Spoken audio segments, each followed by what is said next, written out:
Good afternoon बच्चों, कैसे हो आप लोग। तो बच्चों, लास्ट क्लास में हमने ordinary resolution and special resolution and notice की बातें खत्म करी थी। तो बच्चों, उसी कॉन्सेप्ट के ऊपर सबसे पहले तो एक क्वेश्चन डिस्कस करना चाहूंगा। एक बच्चे ने क्वेश्चन पूछा था मेरे से कि भाई सर, जो ordinary resolution special resolution company ने जनरल मीटिंग में पास करा है, मान लो फॉर एग्जांपल से कि भाई कंपनी ने अपनी जनरल मीटिंग में एक रेजोल्यूशन पास करा, एजीएम में रेजोल्यूशन पास करा कि भाई हम अपनी एक फैक्ट्री, हम अपनी एक अंडरटेकिंग बेचना चाहते हैं। क्यों बेचना चाहते हैं? क्योंकि हमारे पास इस टाइम बिजनेस नहीं है उस फैक्ट्री को देने के लिए, हमारे पास लॉस मेकिंग हो रहा है, तो हम उस फैक्ट्री को सेल ऑफ करना चाहते हैं, बेचना चाहते हैं। तो सर, हमने रेजोल्यूशन पास कर लिया जनरल मीटिंग में, शेयर होल्डर से अप्रूवल ले लिया कि भाई हम इस फैक्ट्री को बेचने, और रेजोल्यूशन पास भी हो गया।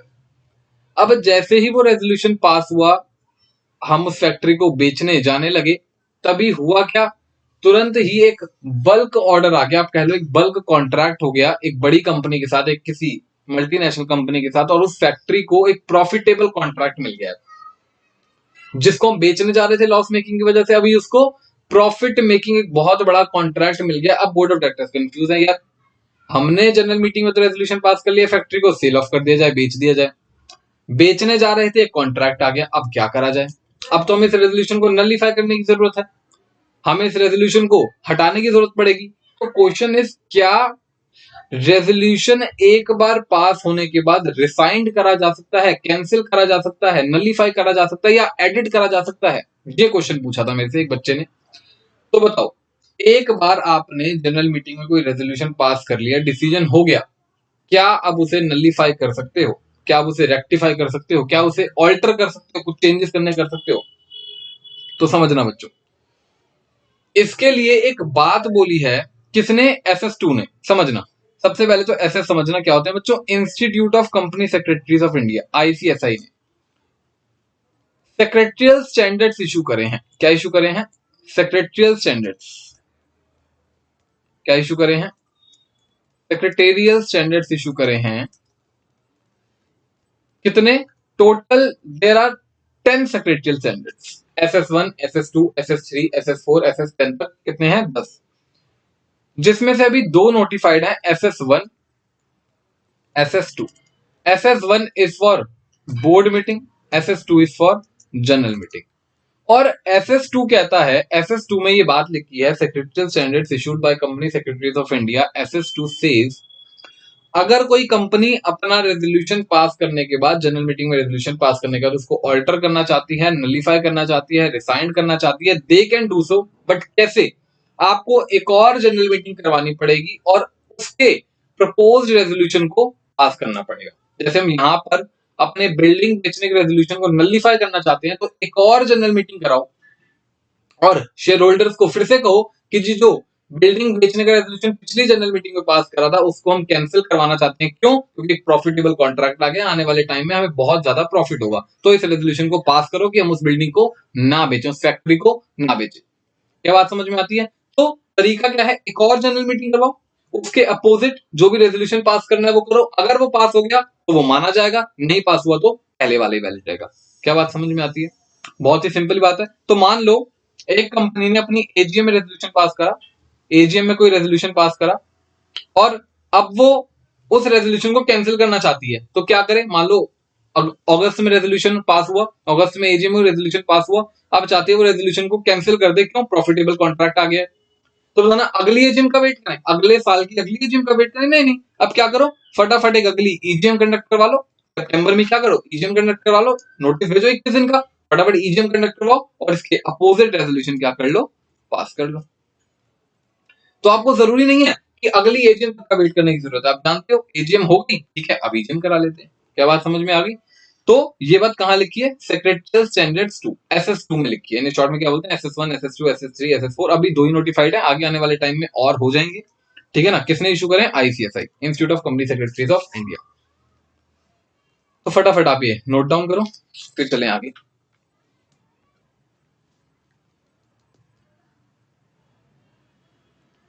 चलें आगे। तो एक छोटा सा डाउट था, एक बच्चे का आया था, तो मैंने कहा सबके साथ शेयर कर दूं। अच्छा डाउट था उसका, ठीक है ना। तो रेजोल्यूशन को आप चेंज कर सकते हो, ऑल्टर कर सकते हो, नलिफाई कर सकते हो, provided that you have to conduct a fresh general meeting and pass opposite resolution for the same. अब जो हम अपना टॉपिक स्टार्ट करने वाले हैं बच्चों, वो very very important topic, not only for your exams but also for your practical career. बच्चों टॉपिक है एनुअल जनरल मीटिंग का। आपको कुछ काम, आपने अभी तक जितने प्रोविजंस पढ़े वो करने पड़े या ना करने पड़े कुछ पक्का नहीं है। क्या पता प्रेफरेंस शेयर्स कंपनी में इशू हो ना हो, बोनस इशू हो ना हो, स्वेट इक्विटी हो ना हो, इसोप हो ना हो, बायबैक हो ना हो, बट एक चीज अगर आप कंपनी से रिलेटेड करोगे वो है एनुअल जनरल मीटिंग, जो होगी ही होगी, करवानी ही करवानी है। चाहे प्राइवेट कंपनी से जुड़े हो आप, चाहे पब्लिक कंपनी से जुड़े हो, एनुअल जनरल मीटिंग हर टाइप की कंपनी को करवानी ही होती है, चाहे वो प्राइवेट हो या पब्लिक। एनुअल जनरल मीटिंग को समझना एक और नाम से बोला जाता है स्टैट्यूटरी मीटिंग। क्या बोला जाता है इसे? Statutory meeting. कई बार एग्जामिनर कंफ्यूज करने के लिए स्टैट्यूटरी मीटिंग दे देता है। क्या देता है जी? बताओ time limit for statutory meeting, और बच्चे कंफ्यूज, ये क्या होते हैं जी? क्या बोलते हैं? एजीएम को ही दूसरे नाम से बोला जाता है स्टैट्यूटरी मीटिंग। हर साल एक एनुअल जनरल मीटिंग होनी जरूरी है, हर साल एक एजीएम होनी जरूरी है। समझना, इसका सेक्शन समझो। सबसे पहले तो सेक्शन है हमारा एजीएम के ऊपर, टोटल 3 सेक्शंस हैं। अभी हम सेक्शन 96 स्टार्ट कर रहे हैं। 3 सेक्शंस हैं, 96, 97, 99। अभी हम एजीएम का सेक्शन 96 स्टार्ट कर रहे हैं। जल्दी बता दो, जनरल मीटिंग मतलब कौन आएगा? कौन आएगा इसमें? कंपनी के मेंबर्स की मीटिंग। किसकी मीटिंग? कंपनी के मेंबर्स की मीटिंग। कंपनी के मेंबर्स इसमें क्या लेंगे? डिसीजंस लेंगे। कंपनी के मेंबर्स इसमें क्या लेंगे? डिसीजन लेंगे। समझना, सेक्शन 96 कहता है जी हर कंपनी को, एवरी कंपनी, चाहे प्राइवेट हो, पब्लिक हो, लिस्टेड हो, अनलिस्टेड हो, एवरी कंपनी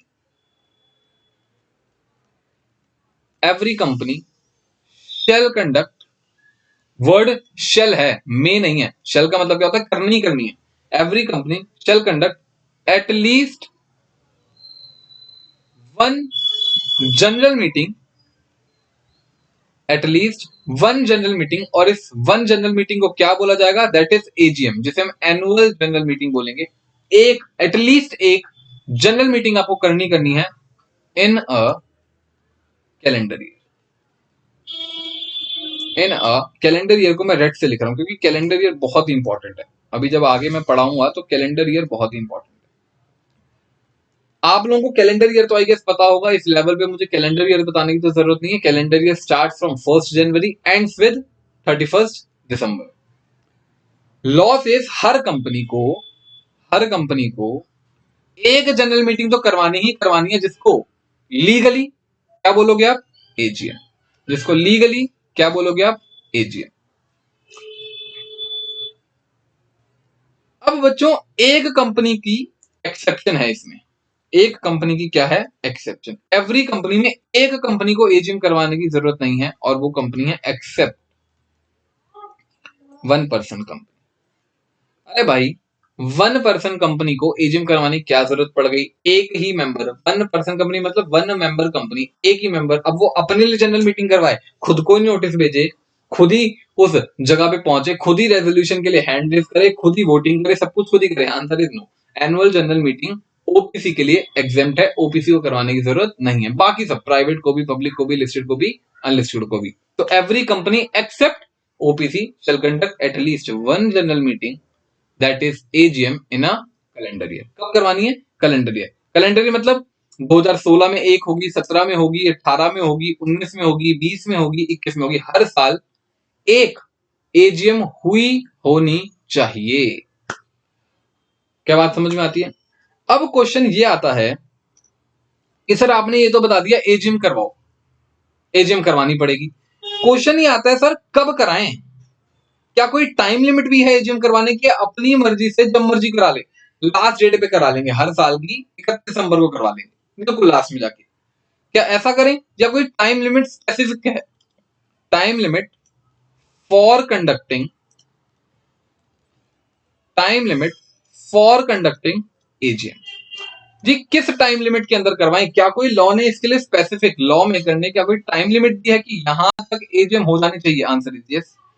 जब मैंने आपको इस चैप्टर की समरी, एक इंडेक्स बनवाया था, उसी टाइम मैंने आपको ओरली कुछ तो बता दिया था कि एजीएम की टाइम लिमिट क्या होती है, ठीक है ना। और ये जो टाइम लिमिट है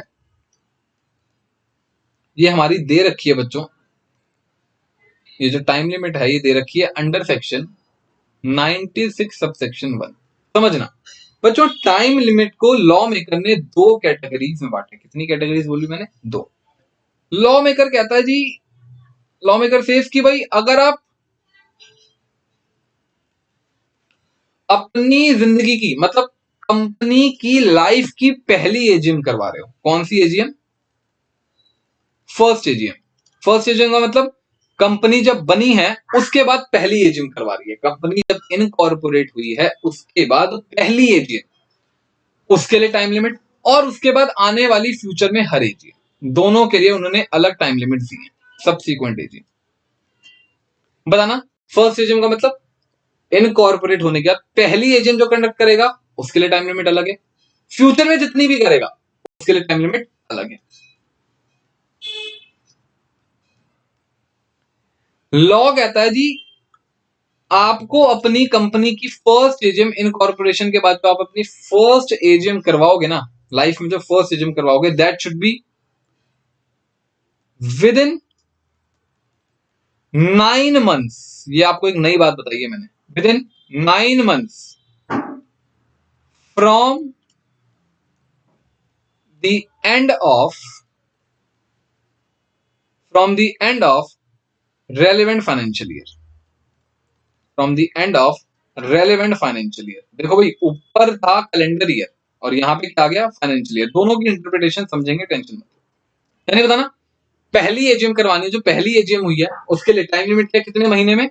9 months। समझना, सिंपल सा एग्जांपल लेके समझा रहा हूं, बिल्कुल सिंपल। मैं कहता हूं जी कंपनी का डेट ऑफ इनकॉर्पोरेशन, कंपनी बनी है 1 अगस्त 2005। 1 अगस्त 2005। बताना कंपनी को अपनी पहली एजीएम किस दिन तक करवा लेनी चाहिए? फर्स्ट एजीएम की बात कर रहा हूं, सिंपल है।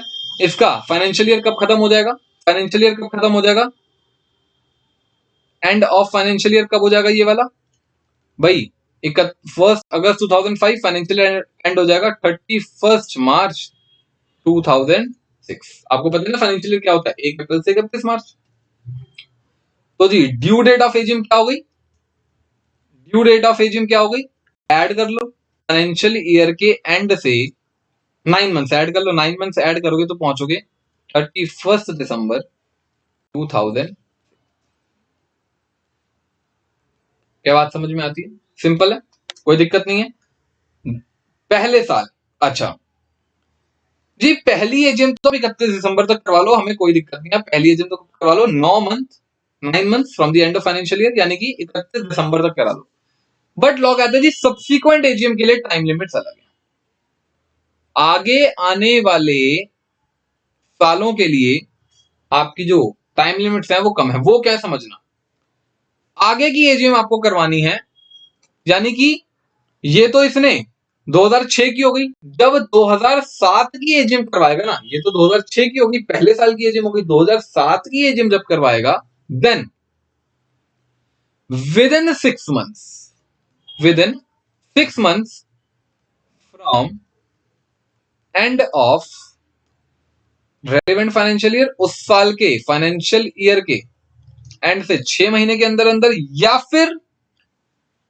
या फिर और विद इन 15 months 15 महीने में, with in 15 months from previous AGM, पिछली एजीएम से 15 महीनों में। फिर से बताओ, इस साल के खत्म होने के 6 महीने के अंदर अंदर, या पिछले साल की एजीएम के 15 महीनों के अंदर अंदर, और इसमें से विच एवर इज अर्लियर, जोन सी डेट पहले आ गई उस डेट पे कंडक्ट करवानी है, विच एवर इज अर्लियर। एक एग्जाम्पल समझते हैं। फॉर एग्जाम्पल इसी कंपनी की एजीएम ले लू, इसी एग्जाम्पल को आगे कंटिन्यू कर लू। ड्यू डेट ऑफ एजीएम क्या थी? 31 दिसंबर 2006, ठीक है ना। मान लो इसी डेट को प्रीवियस एजीएम का डेट ले लेते हैं। डेट ऑफ, फॉर एग्जाम्पल मैं कह रहा हूं जी प्रीवियस एजीएम हुई है आपकी, प्रीवियस एजीएम हुई है किस दिन? 31 दिसंबर 2016।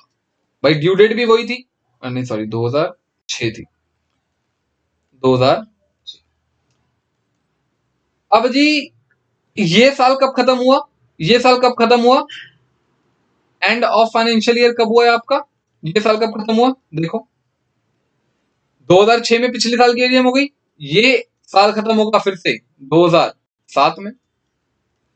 भाई फाइनेंशियल ईयर एंड होगा ना, पिछले वाला फाइनेंशियल ईयर तो 5 से 6 में खत्म हो गया, अब की बार 6 से 7 में खत्म होगा।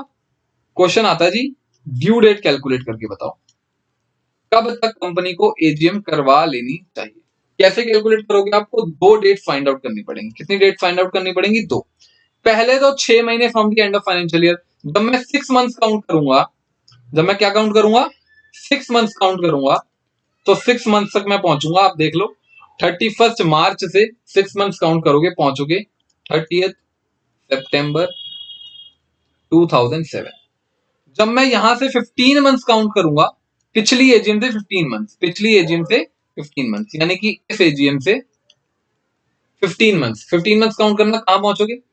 31 दिसंबर 2016 से 31 दिसंबर 2007 तक हुए 12, और जनवरी फरवरी मार्च 3 हो गए 15, यानी कि डेट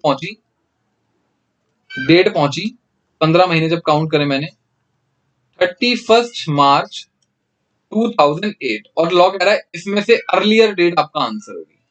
बताना अर्लियर डेट कौन सी आ रही है? तो आपकी ड्यू डेट क्या आ गई? ड्यू डेट का आंसर क्या आया? ऑन और बिफोर कौन सी डेट? 30 सितंबर 2000। क्या बात समझ में आती है? तो दो कैटेगरीज बनाई है लॉ मेकर ने, इसका रीजन भी समझना। लॉ मेकर कहता है जब कंपनी पहली एजीएम कराती है ना, जब कंपनी क्या कराती है? पहली एजीएम, तो फर्स्ट एजीएम में बहुत सारी प्रिपरेशन होती हैं। कंपनी फर्स्ट टाइम करा रही है तो टाइम थोड़ा ज्यादा दे दिया, 9 महीने देती है। और क्योंकि प्रीवियस एजीएम तो कोई है नहीं, तो प्रीवियस एजीएम का तो कोई कॉन्सेप्ट नहीं हो सकता। टाइम ज्यादा दे दिया, प्रीवियस एजीएम है नहीं, तो प्रीवियस एजीएम का कॉन्सेप्ट नहीं है। Simple 9 month from the end of relevant financial year, पहले साल की एजीएम। आगे आने वाली एजीएम्स में हम टाइम कम दे रहे हैं क्योंकि अब आप समझ चुके हो सारी चीजें। आप सिर्फ 6 महीने के अंदर अंदर आपको एजीएम करवा लेनी है। और उस 6 महीने के अंदर अंदर ये भी ध्यान रखना है कि पिछली एजीएम से अभी तक 15 महीने ना हो गए। क्यों ऐसा क्यों कह रही है? देखो जितना ज्यादा गैप होगा ना दो एजीएम्स में, मतलब उतना ज्यादा शेयर होल्डर्स कंपनी से दूर रहे, कंपनी के मालिक कंपनी से दूर रहे। तो इसे लॉ कह रहा है जी ज्यादा गैप नहीं करना, सिर्फ 15 महीने के अंदर। पिछली एजीएम इस एजीएम का गैप 15 महीने, इस फाइनेंशियल ईयर के एंड से 6 महीने, दोनों में से जौन सी अर्लियर डेट, उस डेट पर एजीएम हो जानी चाहिए, उस डेट तक एजीएम हो जानी चाहिए। और बच्चों बता देता हूं अगर उस डेट तक एजीएम नहीं हुई तो पेनल्टीज है, पेनल्टीज है बहुत मोटी। 1 लाख रुपए तो प्राइमा फेसी पेनल्टी, उसके बाद 5,000 रुपए per day till date the default continues. बहुत हैवी पेनल्टी दी हुई है सेक्शन 97 के अंदर। क्या बात समझ में आती है? इसलिए एजीएम बिल्कुल टाइमली कंडक्ट हो जानी चाहिए। फटाफट आप इसको नोट डाउन करो, मैं अभी आपको और एग्जांपल कराता हूं, फिक्र मत करो। अगर आपको कैलकुलेशन नहीं आई, अभी 1 से 2 एग्जांपल्स और कराता हूं, फटाफट आप इसको नोट डाउन करो। पहले सबसे पहले तो अच्छा ऊपर वाला तो आपने कर ही लिया होगा, सेक्शन 96। जल्दी बताओ एजीएम क्या? Annual general meeting. क्या बोलते हैं इसे? Statutory meeting. एक कैलेंडर ईयर में कितनी होती है? एक होनी जरूरी है। बताना अगर एक भी नहीं तो क्या दिक्कत है? आंसर इज बहुत बड़ी दिक्कत है, पेनल्टीज देनी पड़ेंगी। ठीक है ना? एक एजीएम होनी ही होनी चाहिए, एक जनरल मीटिंग होनी ही होनी चाहिए, जिसे हम क्या बोलेंगे टेक्निकली? एजीएम बोलेंगे, annual general meeting. Due dates क्या है? अगर जिंदगी की, कंपनी की जिंदगी की पहली है तो विद इन 9 मंथ्स। आगे आने वाली फ्यूचर में चाहे जितनी हो रही है, 100 हो जाए 200 हो जाए, जैसे मैं आपको बताता हूँ ऑब्रॉयज की अभी 67 68 से एजीएम चल रही है, मतलब 67 साल से हो गए इनकॉर्पोरेट हुए हुए। ठीक है ना? नंबरिंग करनी पड़ती है एजीएम की कि ये 15th एजीएम है, 16th एजीएम है। जैसे मेरे पास कोई नोटिस इस वक्त पड़ा नहीं है, एक सेकंड देख लेता हूँ। मेरे पास अभी कोई नोटिस पड़ा नहीं है, मैं आपको एक एजीएम का दिखाऊंगा नोटिस, ऊपर लिखना पड़ता है जी ये आपकी फर्स्ट एजीएम है, सेकंड एजीएम है, थर्ड एजीएम है, फोर्थ एजीएम है, फिफ्थ एजीएम है, ऐसे नंबरिंग चलती रहती है, ठीक है ना। तो आपको फटाफट एक एग्जांपल करवाता हूं, आप नोट डाउन करो।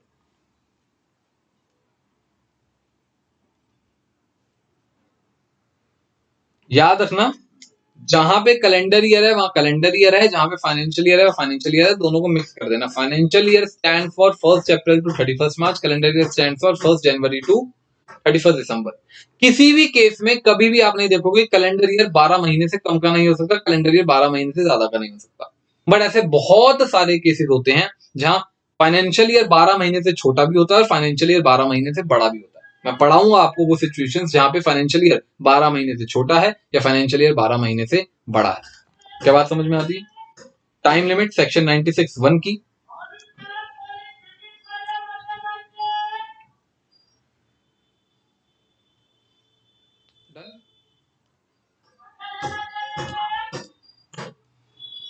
अब एक क्वेश्चन करते हैं, एग्जाम में ऐसे क्वेश्चन आते हैं, एग्जामिनर देता है, ठीक है ना। फर्स्ट एजीएम को मैं फर्स्ट एजीएम के रिलेटेड क्वेश्चंस नहीं करवा रहा हूं, फर्स्ट एजीएम के रिलेटेड क्वेश्चंस में कुछ है नहीं, एंड ऑफ फाइनेंशियल ईयर से 9 महीने सिंपल काउंट कर लेना, समझो। मैं कह रहा हूं जी प्रीवियस एजीएम हुई है,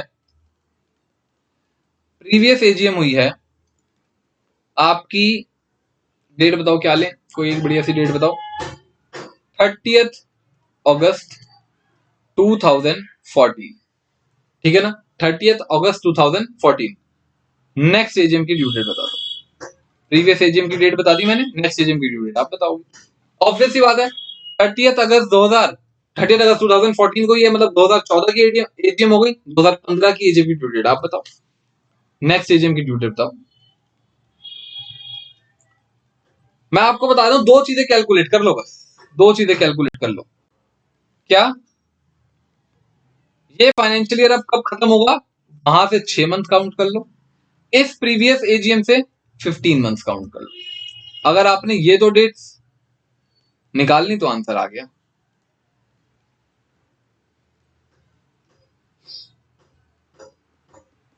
बताओ जी, फटाफट देख के बताओ।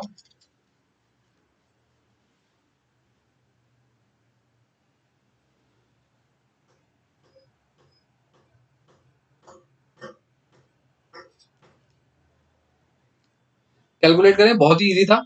6 मंथ्स बताना, ये फाइनेंशियल ईयर कब खत्म होगा, पहले तो ये बताओ।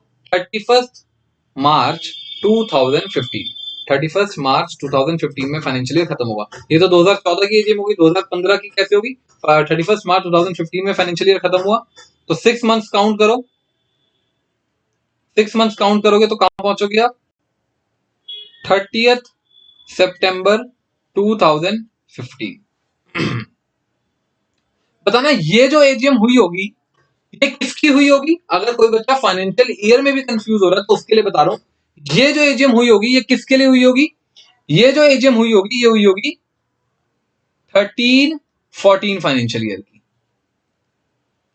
13-14 की फाइनेंशियल ईयर की एजीएम 30 अगस्त को। 14-15 की एजीएम की डेट निकाल रहे हैं हम, जो एजीएम की डेट निकाल रहे हैं वो किस एजीएम की निकाल रहे हैं, 14-15 फाइनेंशियल ईयर की। तो फाइनेंशियल ईयर खत्म हुआ 30 सितंबर 2015, 31 मार्च 2015 में, 6 मंथ्स वहां से काउंट करें, 30 सितंबर 2015 में पहुंच गए, और पिछली एजीएम से 15 महीने, यहां से 15 महीने काउंट करो। तो 30 अगस्त 2014 से 30 अगस्त 2015 तक हो गए 12 महीने। अगस्त के बाद सितंबर, अक्टूबर, नवंबर, 30 नवंबर तक पहुंच गए हम, 15 महीने। अगेन इनमें से अर्लियर आंसर होगा आपका, विच एवर इज अर्लियर। तो आंसर क्या होगा, पेपर में आंसर आप क्या लिखोगे, 2014-15 की एजीएम हो जानी चाहिए। आंसर कैसे लिखोगे, ऑन और बिफोर कौन सी डेट, 30 सितंबर 2015। अब कई बच्चे सोच रहे होंगे सर हर बार तो आंसर 30 सितंबर ही आ रहा है, हर बार आंसर 30 सितंबर ही आ रहा है, पहले भी 30 सितंबर था अब भी 30 सितंबर है, तो 15 महीने का गैप वाली बात ही क्यों। ठीक है, उन बच्चों की परसेप्शन चेंज कर देते हैं, चेंज कर देते हैं परसेप्शन आपकी, क्यों टेंशन ले रहे हो। प्रीवियस एजीएम हुई है, प्रीवियस एजीएम हुई है मान लो 10 मई 2017। पहले तो बता दो ये एजीएम किस फाइनेंशियल ईयर की हुई होगी, ये बताना बहुत जरूरी है। कब की हुई होगी? Financial year 16-17। 16-17 की एजीएम, 17 में फाइनेंशियल ईयर खत्म हुआ, 10 मई को करवा ली। Due date of next AGM बता दो। Due date of next AGM, और बताना ये जो ड्यू डेट नेक्स्ट एजीएम की निकलेगी किस फाइनेंशियल ईयर की निकलेगी? 17-18। दो डेट्स कैलकुलेट करनी है, अगेन दो डेट्स कैलकुलेट करके बता दो, बस मुझे आंसर आ गया। आपकी बार आपकी वो परसेप्शन खत्म हो जाएगी जो आप कह रहे हो ना 30 September is always the due date. No, पहला 6 मंथ्स कैलकुलेट कर लो, अगला पिछली एजीएम से 15 मंथ्स कैलकुलेट कर लो।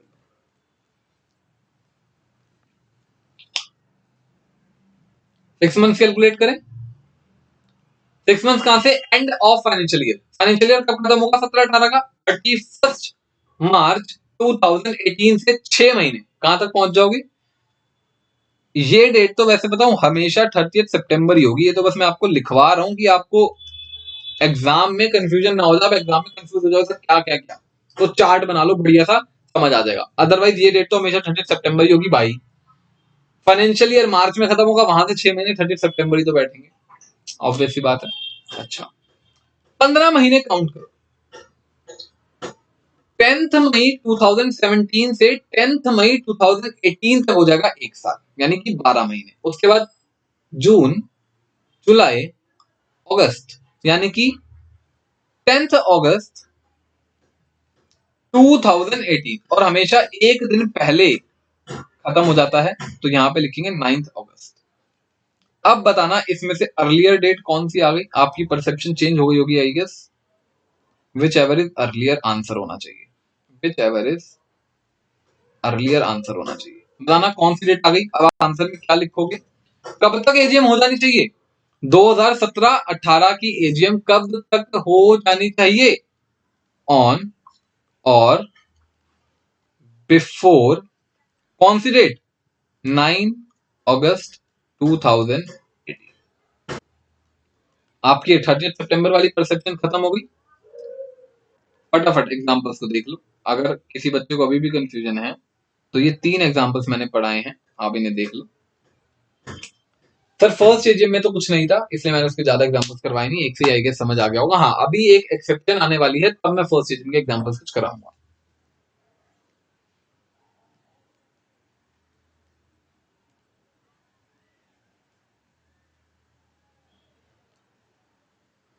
डन, चलें आगे।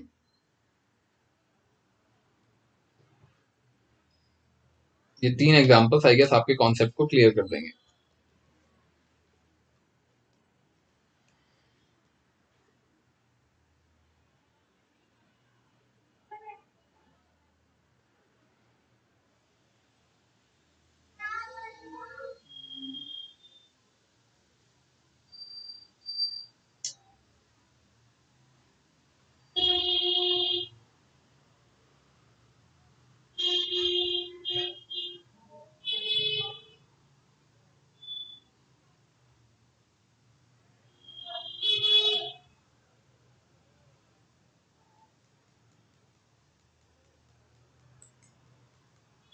चलें आगे बच्चों। चलो, तो ये हमारा टाइम लिमिट का काम होता है खत्म। अब समझना एक एक्सेप्शन, अगर कुछ बच्चे जो बिल्कुल ध्यान से पढ़ते हैं चीजों को, उनके मन में एक डाउट आ गया होगा इस वाले एग्जांपल को देखकर। फर्स्ट एजीएम के समझना, मैं आपको रिपीट कर देता हूं। मैं यहाँ पे एक एक्सेप्शन करा रहा हूं, जो मैंने ऊपर बात बोली है ना, क्या वहीं करा दूं? ऐसा करता हूं यहीं करा देता हूं, ज्यादा अच्छा रहेगा। मैंने एक बात बोली थी, हर कैलेंडर ईयर में एक एजीएम होनी जरूरी है, एक्सेप्ट ओपीसी। एक्सेप्ट ओपीसी, तो इसकी एक एक्सेप्शन तो आ गई। एक एक्सेप्शन तो आप ऑलरेडी कर चुके हो। इसकी एक्सेप्शंस की बात करूं तो एक एक्सेप्शन तो ऑलरेडी हो गई, क्या? OPC company. सेकंड एक्सेप्शन आप समझना, सेकंड एग्जाम सेकंड सिचुएशन करवाने से पहले एक एग्जांपल करवा रहा हूं, एग्जांपल से उस सिचुएशन को समझना। मैं कहता हूं आपकी कंपनी इनकॉर्पोरेट हुई, डेट ऑफ इनकॉर्पोरेशन है कंपनी की 31 अगस्त 2018, 31 अगस्त 2018। बताना ये कंपनी अपनी एजीएम कब तक करवा सकती है, इसके लिए ड्यू डेट कैलकुलेट करना। क्या एजीएम कब तक करवा सकती है, इसकी ड्यू डेट कैलकुलेट करना। ड्यू डेट ऑफ एजीएम, पहली एजीएम करवाएगी तो कितने महीने का टाइम गैप मिलेगा इसे, 9 month from the end of financial year. Financial year कब खत्म होगा, 31 मार्च 2019, और वहां से 9 महीने काउंट करेंगे। ठीक है ना, यहाँ पे तो एक ही क्राइटेरिया है। तो अगर मैं इसकी ड्यू डेट कैलकुलेट करूं तो फाइनेंशियल ईयर एंड बता दो कब होगा। फाइनेंशियल ईयर एंड्स ऑन किस दिन, 31 मार्च 2019। तो यहां से कितने महीने क्या ऐड कर देंगे, प्लस 9 मंथ्स। तो हमारी ड्यू डेट क्या हो गई, ड्यू डेट क्या हो गई 31 दिसंबर 2019। यानी कि मैं कह सकता हूं ऑन और बिफोर 31 मार्च 2019। अब समझना, मैंने आपसे कहा था जब मैंने इस सेक्शन की हेडिंग स्टार्ट करी, हर कंपनी हर कैलेंडर ईयर में एक जनरल मीटिंग करवाएगी जिसे एजीएम बोला जाएगा। कंपनी ने 2019 की एजीएम करवा ली, 2018 की एजीएम कहां है, where is the AGM of 2018। भाई आप बन गए 31 अगस्त 2018 में, तो सेक्शन 96 एप्लीकेबल हो गया। सेक्शन 96 कहता है हर कैलेंडर ईयर में एक एजीएम करवाओ। इस कैलेंडर ईयर की एजीएम कहां है, 31 अगस्त 2018 में जो आपकी एजीएम होनी चाहिए थी, 2018 में जो एजीएम होनी चाहिए थी वो एजीएम कहां है। आप तो अपनी एजीएम 2019 में करवा रहे हो, 2019 में करवा रहे हो, ये एजीएम कहां है। तो भाई इसके लिए लॉ मेकर ने बात समझी की बात तो सही है, अगर हम एक्सेप्शंस में एक और पॉइंट ना डालें तो दिक्कत हो जाएगी। तो लॉ मेकर ने स्पेसिफिकली कहा है जिस साल कंपनी बनी है, जिस कैलेंडर ईयर में कंपनी बनी है, उस साल एजीएम करवाने की जरूरत नहीं है। द फर्स्ट एजीएम या फिर it is not mandatory to conduct AGM in the calendar year of its incorporation. और टेक्निकली बच्चों होगी भी नहीं ना, बनती भी तो नहीं है।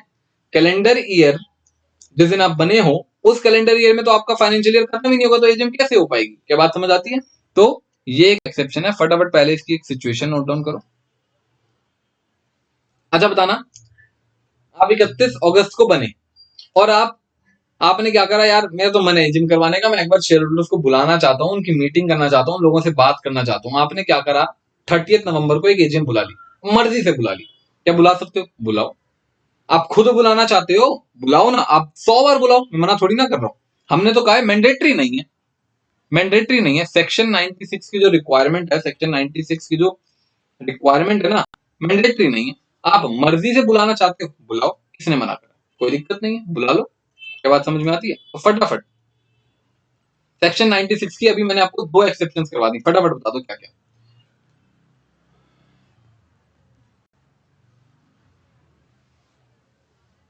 सेक्शन 96 की मैंने आपको 2 रिक्वायरमेंट, 2 एक्सेप्शंस करवा दी, क्या क्या। एजीएम किस किस को नहीं करवानी, एक तो 1% कंपनी को तो करानी ही नहीं है, और दूसरी क्या, वो कंपनी जो अभी अभी इनकॉर्पोरेट हुई है उसको सेम कैलेंडर ईयर में एजीएम करवाने से एक्सेप्शन है, वो चाहे तो ना करवाए। क्या बात समझ में आती है। और सेक्शन 96 वन की रिक्वायरमेंट्स क्या कहती है, एजीएम कब तक हो जानी चाहिए। फर्स्ट एजीएम के लिए कैटेगरी अलग है, सब्सिक्वेंट एजीएम के लिए कैटेगरी अलग है। फर्स्ट एजीएम के लिए कहता है within 9 months from the end of relevant financial year, subsequent AGM के लिए कहता है within 6 months from the end of relevant financial year, और within 15 months from the previous AGM, whichever date is earlier, वहां तक आपकी AGM हो जानी चाहिए। Otherwise there is penalty in section 97, कितनी, 1 लाख रुपीस और 5000 rupees per day till the date default continues. क्या बात समझ में आती है। फटाफट आप ये एक्सेप्शन नोट करो फिर आगे।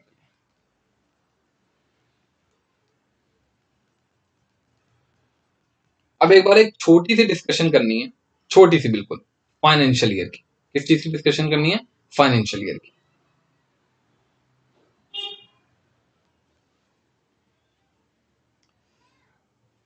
तो जैसा कि मैंने आपको कहा कि भाई कैलेंडर ईयर और फाइनेंशियल ईयर में एक डिफरेंस जो सबसे बड़ा है, कैलेंडर ईयर की जो ड्यूरेशन है वो हमेशा 12 मंथ्स रहती है, जबकि financial year can be greater than 12 months और लेस देन 12 मंथ्स। समझना, कंपनीज एक्ट 2013, थोड़ी सी हिस्ट्री बता रहा हूं। कंपनीज एक्ट 2013 में लॉ मेकर ने फाइनेंशियल ईयर को भी डिफाइन करा है।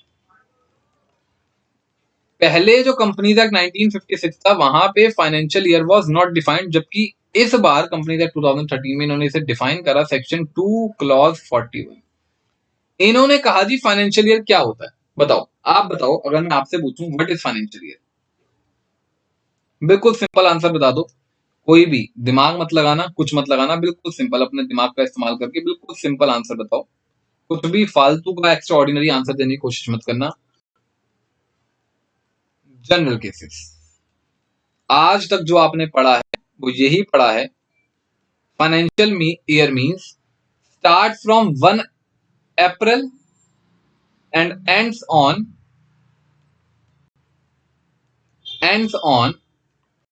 31 मार्च। यही होता है फाइनेंशियल ईयर। कंपनीज एक्ट भी यही कहता है। कंपनीज एक्ट में लॉ मेकर ने यही कहा है जी, यही है फाइनेंशियल ईयर। बट इसकी दो उसने एक्सेप्शंस दी। इसने कहा जी 2 केसेस में फाइनेंशियल ईयर चेंज हो जाएगा। कितने केसेस बताए मैंने? There are 2 cases where financial year will vary. इसकी ये क्या गायब क्या हो गया, रब क्या हुआ? मैं गेस ये ऊपर हो गया, कैसे हुआ ये पता नहीं मुझे। ये छोड़ो, वो तो जरूरी भी नहीं था। पहली एक्सेप्शन समझना, एक्सेप्शन 1, ये वाली एक्सेप्शन ही सबसे इंपॉर्टेंट है, समझना। लॉ मेकर कहता है जी ऐसी कंपनी, क्या बोला मैंने, ध्यान से सुनते रहना, मैं लिखवाऊंगा बाद में। ऐसी कंपनी जो बनी हो, जो इनकॉर्पोरेट हुई हो जनवरी, फेब्रवरी या मार्च। क्या बोला मैंने? जो इनकॉर्पोरेट हुई हो किन 3 महीनों में? जनवरी, फेब्रवरी, मार्च। उस कंपनी के लिए फाइनेंशियल ईयर जो खत्म होगा वो उस साल के 31 मार्च नहीं होगा, जबकि फॉलोइंग ईयर के 31 मार्च में होगा। मतलब जो इस साल जनवरी, फरवरी, मार्च में बनी, एक्चुअल में उसका फाइनेंशियल ईयर होना कब चाहिए था? एक्चुअल में कब होना चाहिए था? इसी साल का 31 मार्च। जबकि उसका फाइनेंशियल ईयर होगा कब? अगले साल की 31 मार्च। एग्जाम्पल ले रहा हूं मैं, सिचुएशन से एग्जाम्पल ले रहा हूं, या पहले एक बार लिखवा दूं उसके बाद एग्जाम्पल लूं, नीचे लूं एग्जाम्पल लूं, ज्यादा बढ़िया रहेगा। क्या बोला मैंने? Where a company is incorporated on or after, किस डेट बोली मैंने? 1 जनवरी to 31 March, where a company is incorporated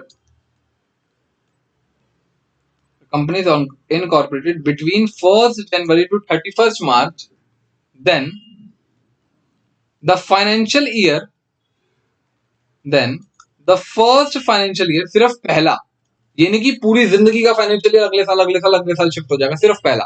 then the first financial year will end on following 31 March. Then the first financial year will end on following 31 March. Following 31 मार्च का मतलब अगले साल की 31 मार्च है ना, एक second. First financial will end on the 31 March of following year. समझना मैंने आपको क्या बोला, मैं आपको एक सिंपल एग्जांपल दे रहा हूं जी। आपकी कंपनी का डेट ऑफ इनकॉर्पोरेशन 5 जनवरी 2018। बताओ एक्चुअल में इसका फाइनेंशियल ईयर होना क्या चाहिए था? इसका फाइनेंशियल ईयर एंड कब होना चाहिए था? इसका फाइनेंशियल ईयर एंड होना चाहिए था 31 मार्च 2018। बट लॉ कह रहा है आप इसे नहीं मानोगे।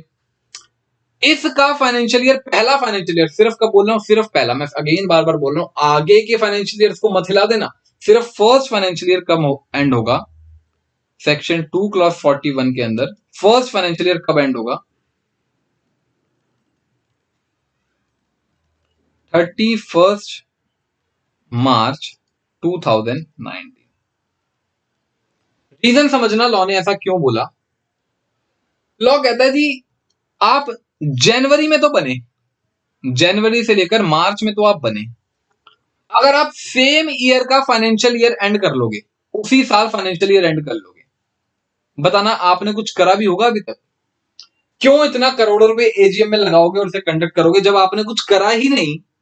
शेयर होल्डर्स को बुला के क्या खिलाओगे? बस रिफ्रेशमेंट देने के लिए बुला रहे हो उन्हें, जब आपने कुछ करा ही नहीं होगा।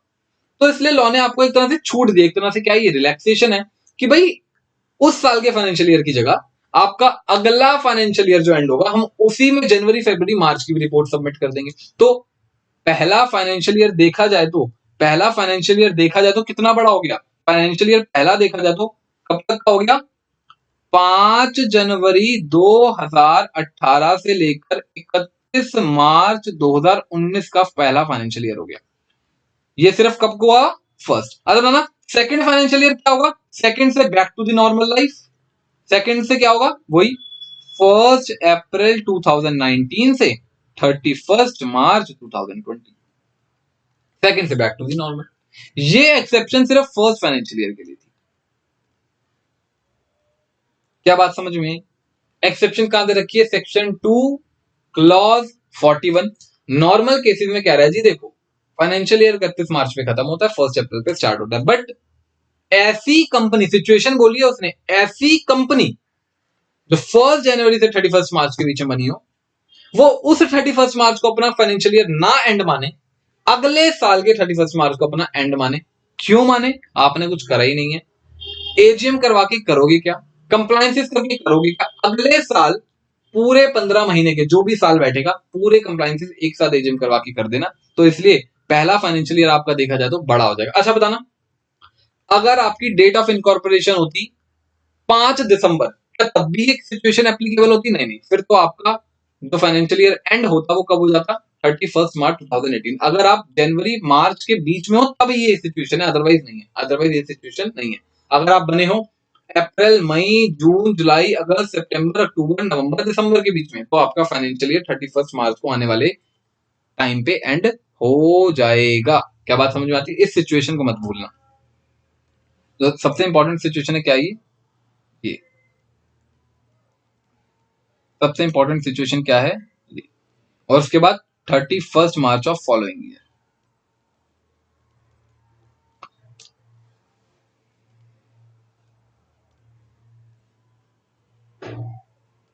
चलो आगे एक्सेप्शन 2 कर रहा हूं, फटाफट आप इसको नोट करना चाहते हो तब तक करो। एक्सेप्शन 2 बहुत ईजी है, एक्सेप्शन 2 में ऐसा कुछ नहीं।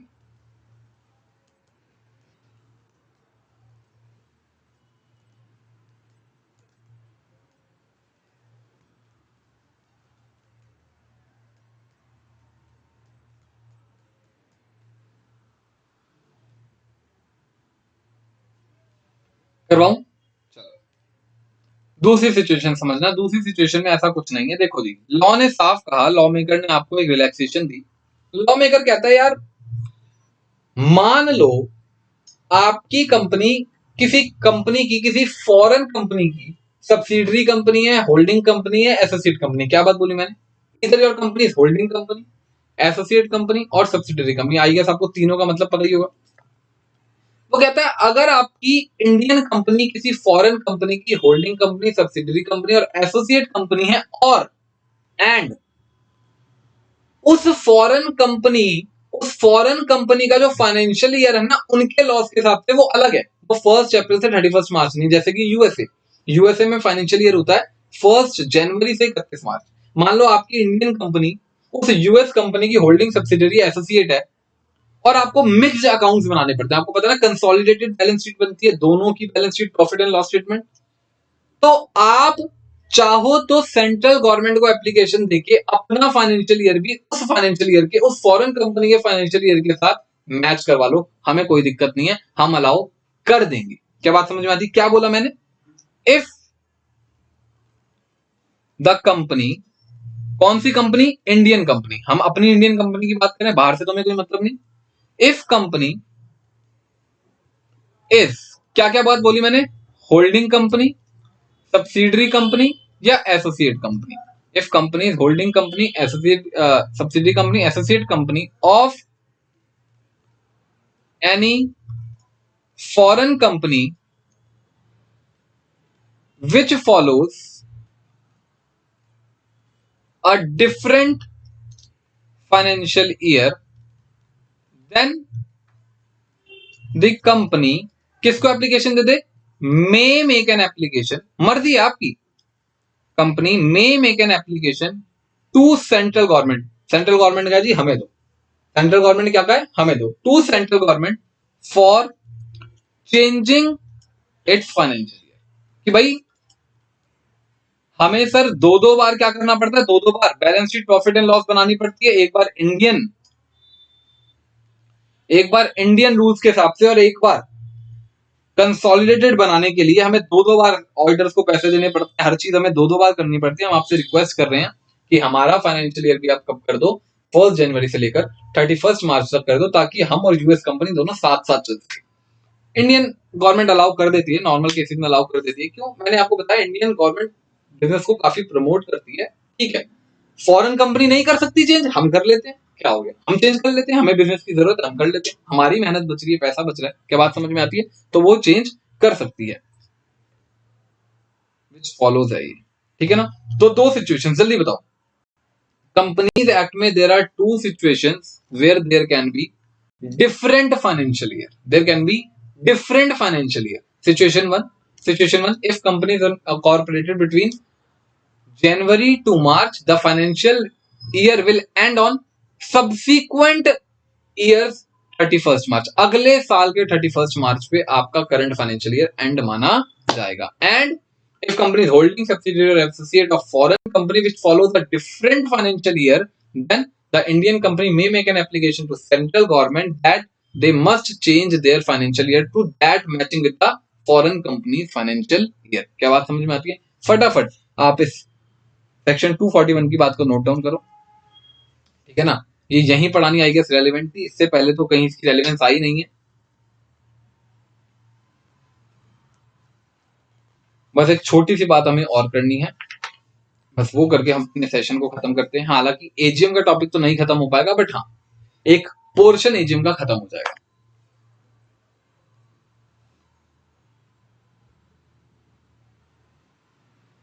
अच्छा एक क्वेश्चन पूछ लेता हूं मैं, थोड़ा सा मैं सेटिस्फाइड हो जाऊंगा कि आप लोगों को समझ आ गया है। एक क्वेश्चन पूछ लेता हूं मैं,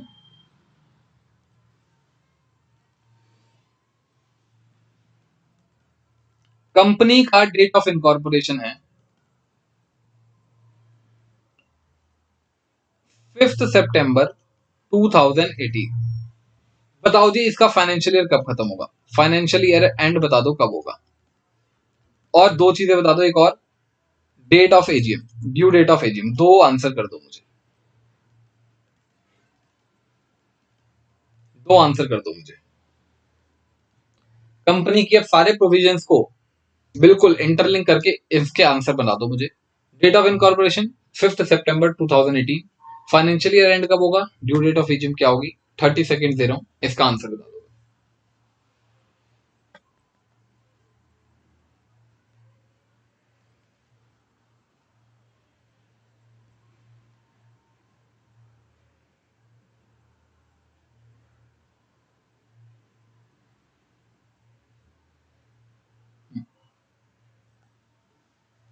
आई गेस 30 सेकंड्स आर ओवर।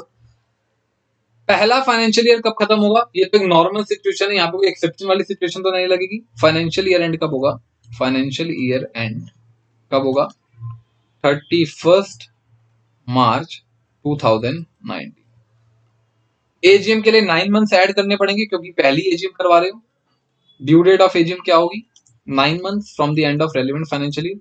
यहां खत्म हुआ तो 31 दिसंबर 2019। क्या बात समझ में आती है?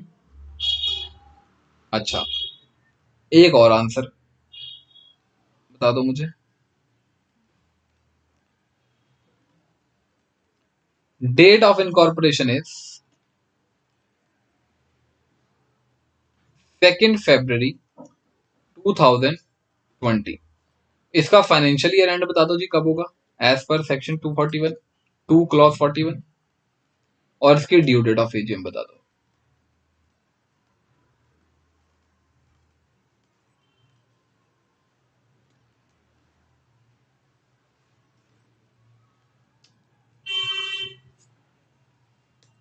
फाइनेंशियल ईयर एंड बता दो and due date of AGM बता दो, दो चीजें बता दो। क्या ये एक्सेप्शंस वाली सिचुएशंस में फॉल करेगा? यस, कंपनीज इनकॉर्पोरेटेड बिटवीन जनवरी, फरवरी, मार्च। तो इसका फाइनेंशियल ईयर इस साल खत्म होगा, अगले साल के 31 मार्च, यानी कि इसका फाइनेंशियल ईयर खत्म होगा सर कब? 31 मार्च 2020 को? नो, इसका कब खत्म होगा? एज पर सेक्शन 241 2 क्लॉज 41, इसका फाइनेंशियल ईयर खत्म कब होगा? 31 मार्च 2021। इसको हम अगले साल के 31 मार्च को एंड करेंगे। और जब अगले साल फाइनेंशियल ईयर एंड माना जाएगा तो ड्यू डेट भी बढ़ गई। ड्यू डेट ऑफ एजीएम बता दो, फिर ड्यू डेट ऑफ एजीएम बता दो। 31 दिसंबर 2021। तो आप एक चीज देख रहे हो, पहली एजीएम कितनी लेट हुई? 2020 फरवरी को कंपनी बनी थी और कंपनी की एजीएम हुई 31 दिसंबर 2021। ठीक है, पहली एजीएम में ज्यादा गैप आ गया थोड़ा सा, कोई बात नहीं।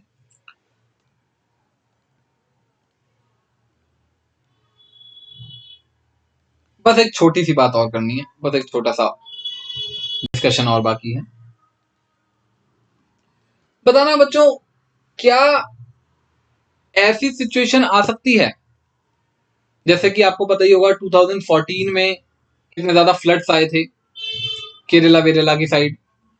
2017 में 2014 में कश्मीर की साइड आए थे, 2017 में केरला की साइड आए थे। आपने देखा होगा टीवी में एडवर्टीजमेंट चलती थी कि भाई हेल्प केरला, हेल्प केरला। अब मान लो कंपनी एक एजीएम कंडक्ट करवाने जा रही थी और फ्लड्स आ गई। क्या आ गए? फ्लड्स आ गए। मान लो फ्लड्स के अलावा कोई और नेचुरल कैलेमिटी आ गई, अर्थक्वेक आ गया या कुछ और भी ऐसा कोई भी स्पेशल रीजन, और कंपनी उस अपनी स्टैट्यूटरी डेट तक जो सेक्शन 96 अंडर सेक्शन 1 के अंदर मेंशन है एजीएम नहीं करवा पा रही है। अब कंपनी क्या करे? क्या कंपनी को पेनल्टी देनी पड़ेगी वो जो सेक्शन 97 की है, या कोई और ऑप्शन है हमारे पास, कोई और मदद मिल सकती है हमें कंपनी लॉ की? तो बच्चों, लॉ मेकर ने इस सिचुएशन को ध्यान में रखते हुए एक और प्रोविजन बनाया। समझना, जैसे कि कोरोना आ गया। अब भाई कोरोना के टाइम तो पूरा कंप्लीट लॉकडाउन चल रहा था, पब्लिक गैदरिंग ही अलाउड नहीं थी। जब पब्लिक गैदरिंग ही नहीं अलाउड, तो कैसे लाख 2 लाख 3 लाख शेयर होल्डर्स को बुलाएंगे और उनको कहेंगे आओ जी एजीएम पार्टिसिपेट करो? ऐसा थोड़ी ना कि कंपनी ज्यादा बड़ा हो गया हर चीज से। तो इसके लिए भी लॉ मेकर ने सोच समझ के प्रोविजन बनाया। लॉ मेकर ने कहा जी कई ऐसी सिचुएशंस होती हैं जहां पे ROC has power to grant extension. आपको आरओसी एक्सटेंशन दे सकता है। आपको आरओसी क्या दे सकता है? एक्सटेंशन, की भाई इस डेट तक ना करवा के एक्सटेंशन ले लो, थोड़ा सा और टाइम लिमिट दे दिया, कोई पेनल्टी नहीं देनी पड़ेगी। आरओसी को पावर्स दी हैं एक्सटेंशन की। कंपनी क्या करे? कंपनी एप्लीकेशन दे। किसको एप्लीकेशन दे? कंपनी एप्लीकेशन दे आरओसी को कि भाई हम इस रीजन की वजह से एजीएम नहीं करवा पा रहे हैं, kindly grant of extension. ROC उस रीजन को कंसीडर करेगा, अगर उसे ठीक लगा, उसे लगा कि हाँ भाई जेन्युइन कॉज है, तो आपको एक्सटेंशन ग्रांट कर देगा। ध्यान देना कितने दिन की या कितने महीने की। तो लॉ मेकर ने यह भी बोला है, ऐसा नहीं कि 6 महीने, साल भर, कितना भी एक्सटेंशन दे सकता है, जितनी मर्जी चाहे एक्सटेंशन दे दे, 10 बार, 20 बार, 50 बार। ना जी ना। लॉ मेकर ने कहा आरओसी के पास पावर है to grant extension only up to 3 months. कितने महीने बोले मैंने? Only up to 3 months. ROC has power to grant extension for conducting AGM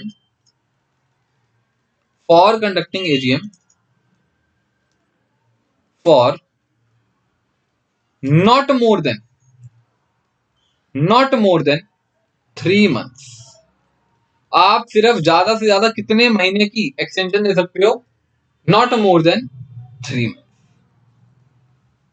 अगर कोई भी कंपनी आपको एप्लीकेशन देती है तो आप कितने महीने की एक्सटेंशन दे सकते हो? For not more than 3 months.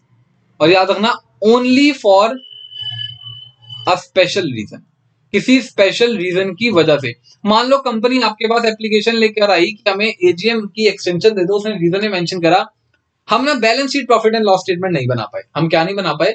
जो बीएसपीएल बननी चाहिए थी, फाइनेंशियल अकाउंट्स बनने चाहिए थे, वो बना नहीं पाए। आप एक्सटेंशन दे दो, बताना इसके लिए क्या आरओसी एक्सटेंशन देगा? अरे भाई क्यों नहीं बना पाए? अभी तक क्या कर रहे थे? सो रहे थे। ये कोई स्पेशल रीजन नहीं माना जाएगा। स्पेशल रीजन मतलब जेन्युइन कॉज होगा, like natural calamity. Natural calamity जैसे मैं आपको बताता हूँ, 2014 में कश्मीर फ्लड से, 2017 में केरला फ्लड से, उसके बाद 2020 में कोरोना था, इससे पहले भी 2009 में आई गेस एक बार, मतलब दे देती है कंपनी, आरओसी दे देती है, ठीक है ना। रीजन बताना चाहिए आपको उनको। अब यहां पर ना लॉ मेकर ने एक और बड़ी ही बेवकूफाना हरकत करी है। अब पता नहीं, आई गेस ये सही है या गलत है, भगवान जाने, आप ही डिसाइड करना। लॉ कहता है जी एक्सटेंशन दे दो, नॉट मोर देन 3 मंथ्स, कोई दिक्कत नहीं है। बट ये प्रोविजन एक्सटेंशन वाला ओनली फॉर सब्सिक्वेंट एजीएम्स के लिए है। ये प्रोविजन, ये जो पावर है आरओसी के पास, ओनली फॉर सब्सिक्वेंट एजीएम, यानी कि ROC can grant extensions up to 3 months only for subsequent AGMs, no power to grant extension for first AGM. बताना ये कितनी ही लॉ मेकर की अजीब सी चीज है। लॉ मेकर कह रहा है जी अगर फ्यूचर में आपके पास कभी कोई जेन्युइन कॉज आ जाए, स्पेशल रीजन आ जाए, तो हम एक्सटेंशन दे देंगे 3 महीने की। बट पहली एजीएम में आ जाए तो हम नहीं देंगे। मतलब पहली एजीएम अगर फ्लड्स आ रखी हो तो तैर के बुला लेना, बुलाना पड़ेगा। अर्थक्वेक आ रहा हो तो भैया साइकिल से बुला लेना, कोने कोने चलते आ जाएंगे, बट एजीएम में आना पड़ेगा। वहां पे आरओसी को पावर ही नहीं दी। बताओ जी। अब मुझे सिचुएशन लगती है कितनी ज्यादा स्टूपिडिटी है कि आप पहली एजीएम में एक्सटेंशन नहीं दे रहे, बट फ्यूचर की एजीएम में एक्सटेंशन दे रहे हो। क्यों? पहली एजीएम में क्या नेचुरल कैलेमिटी नहीं आ सकती? क्या पहली एजीएम में क्या कोई नेचुरल स्पेशल रीजन नहीं आ सकता? बहुत ही ज्यादा स्टूपिडिटी लगती है कई बार लॉ मेकर की, बट क्या करें, जो है सो है, ठीक है ना। तो याद रखना, पहली एजीएम तो विद इन 9 मंथ्स करनी पड़ेगी, चाहे फ्लड्स आ जाए, अर्थक्वेक आ जाए, कोई भी आतंकवादी कुछ भी आ जाए, कोई भी हमला हो जाए देश के अंदर, आपको एजीएम करनी पड़ेगी। मान लो देश में हमला हो रहा, लड़ाई हो रही है, आप एजीएम करने चले जाना, ठीक है ना। आरओसी के पास पावर ही नहीं है। सब्सिक्वेंट एजेंट्स के लिए पावर है, बट कितनी है? Only for 3 month. सिर्फ कितने महीने तक का एक्सटेंशन दिया जा सकता है? Only for 3 month. वो भी आपको क्या देनी पड़ेगी? एप्लीकेशन देनी पड़ेगी। एप्लीकेशन दो, स्पेशल रीजन बताओ, आरओसी उस रीजन को कंसिडर करेगा, देखेगा, स्पेशल रीजन लगा तो आपको एक्सटेंशन वो 3 मंथ तक की दे सकता है। क्या पास्ट में ऐसा हुआ है? Yes sir, 2014, 17, 2020 are the best example जहां पे एक्सटेंशन दी है आरओसी ने, ठीक है ना। तो बच्चों यहां पर एक पार्ट एजिम का खत्म होता है, वन पार्ट मैं कहूंगा सिर्फ, अभी second part and last part आपका एजिम का बचा है। आज के लिए बस इतना ही। बाय बाय बच्चों, टेक केयर।